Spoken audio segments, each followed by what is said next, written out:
Hi lovelies, karibu sana to my YouTube channel. My name is Dennis Minor. Thank you so much for joining us if you're new here. If you're a returning viewer, asante sana. I really do appreciate you taking time to be on this channel. I am doing a video today where I'm answering your questions on what I have been going through 1 year post-admission. If you follow this channel, then you know that I was admitted in May 2022 and clocked my first year in May 2023. So without further ado, let's get into it.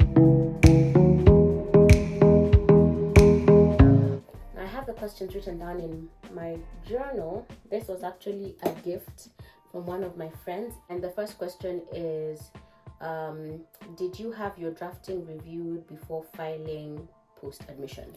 So one of the things that we do as advocates is we do a lot of drafting of pleadings. So the answer to this question is yes and no, really, because I had the privilege of doing my pupillage at the same firm where I was retained as an associate. So a lot of my drafting was also going without the partner approval by the time I was doing my holding over, which was in early 2022. It depends on the case you're working on. Some cases are very sensitive, so you will find that your pleadings have to be looked at. Either you will ask your colleague to have a look just to make sure it's perfect, or you will or the partner will need to see the work before filing. Others, because they're routine and you've done this work before, you really don't have to get approval. And really, it's post-admission where you're sort of like given files to run with. So sometimes you will work on a file with your manager, and other times you will just be given a file to run with it and do as you please. The next question is, how bad is the backstabbing by other advocates? I think this speaks to office politics, and I think I've said before in a previous video, there will always be office politics and you really can't avoid it, right? When we were reading, and I will link that video up here, when we were reading The Art of War for Women, remember the crab analogy that she speaks of in the book, where because when crabs are being boiled in a pot, they pull each other down instead of allowing each other to get out, and I'll just link that video up here. Please go watch it if you haven't. That's office politics. You can get into a lot of office politics and even forget the whole reason why you're there. Office politics can be heated. So when you ask me how bad is the backstabbing, to be very honest, it is not bad because I have chosen not to allow it. Where I work, and as is in any place, you will always have people who like you, and you will also have people who don't like you or people who can't stand you. So for the people who can't stand you, just be cordial. You don't have to be a people pleaser and be friends with them. So I have taken it upon myself, for someone who may not necessarily like me, or for someone who may not look like they have my best interest at heart, I have chosen to be cordial but not to cultivate a friendship with them. And for people who are like my friends, like my friends in the office, I have invested in that relationship. So for the politics, it's find a way to play the politics to suit you, but just like the crab analogy, you also have to be smart enough not to get sucked into it. The next question is approximate salary for junior associates. This is usually a difficult question to answer because the demographic in our area of practice is very different. You will have low tier firms, middle tier firms, and top tier firms. What I know is there are firms that will pay as little as 40 to 50k for a junior associate or a first year. There are firms that will pay as well as 150k for a first year associate. So really it depends on where you work or where you end up, and it also depends on how you negotiate your salary, because it's not unusual to find 2 first years or 2 junior associates with 2 different salaries, depending also on your level of qualification and your level of expertise and basic things like how you negotiated your salary. So there is really no blanket figure when it comes to what a junior associate or a first year earns. It depends on how well you negotiate or what your offer is and which firm you're working at. The next question is how to remain motivated and how to know what to specialize in. Now, for the second part of the question on how to know what to specialize in, I will be honest and say I'm also working on the same. And I don't think 1 year post-admission, I personally know what I want to specialize in. But on how to stay motivated also, I have learned that motivation is very fleeting. Like, you can't expect to be charged at 100 every single day when you go to work. There are days you're at 100, there are days you're at 80, there are days you're at 50. So one of the things I learned, and I particularly learned that when I was reading what's the book? Atomic Habits. Here, this book.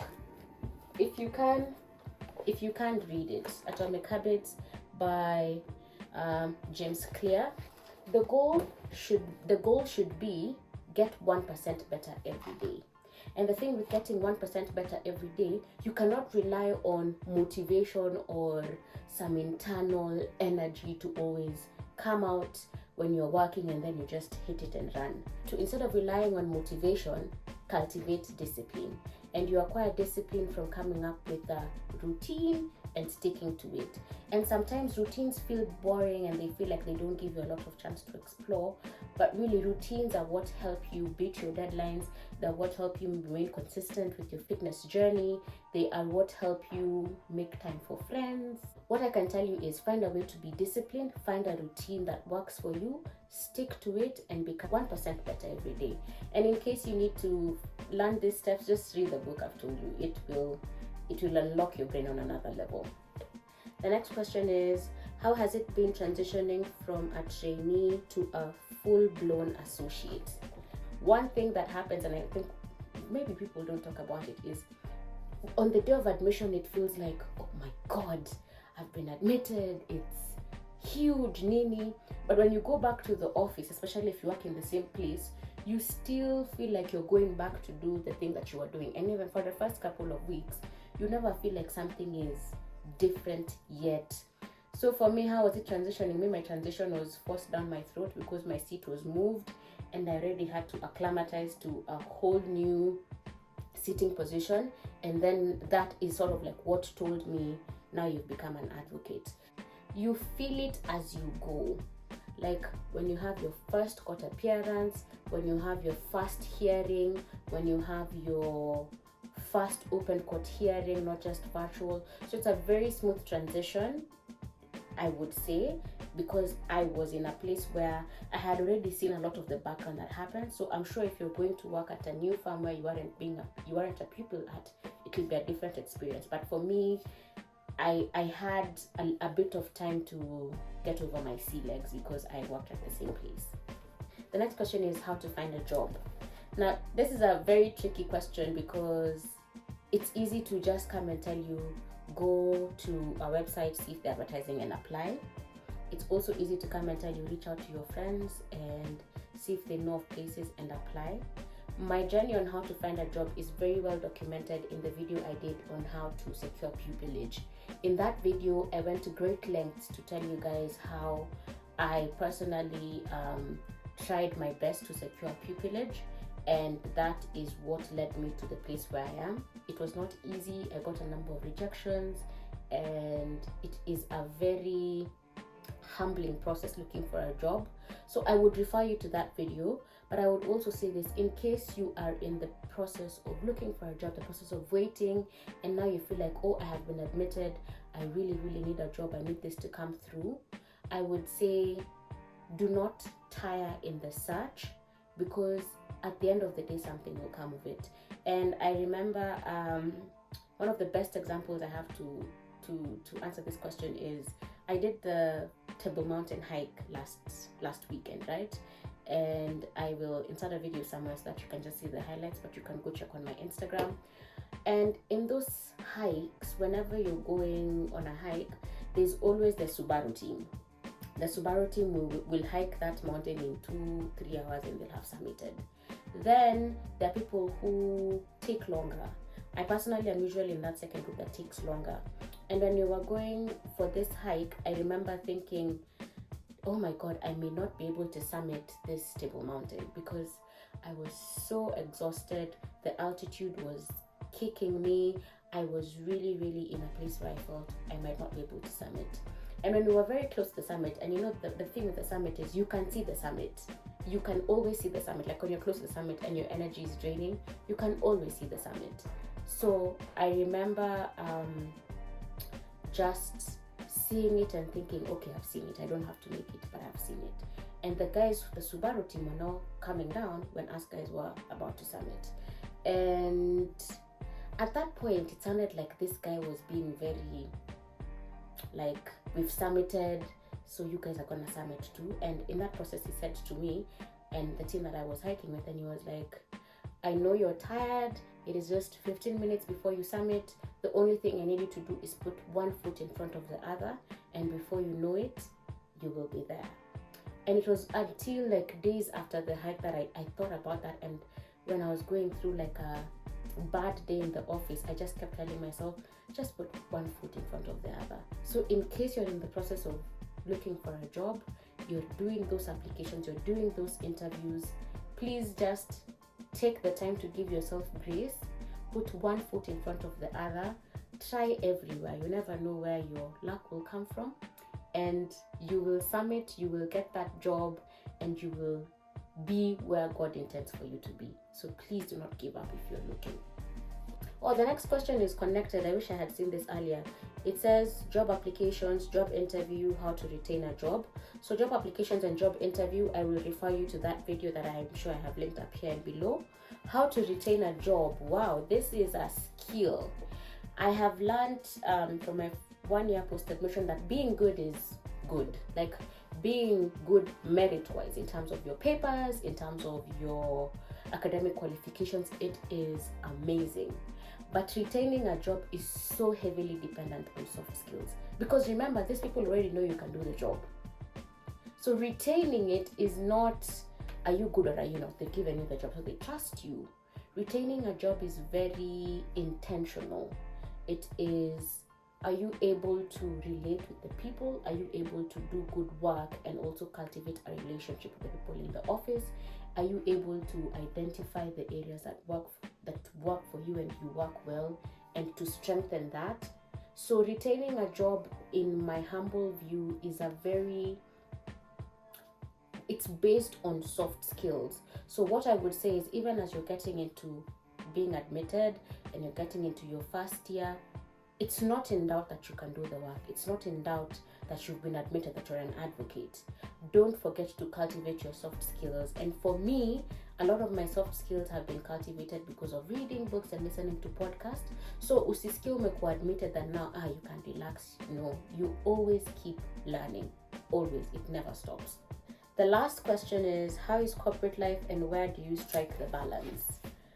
Hey, hapo kwa striking a balance, it is difficult.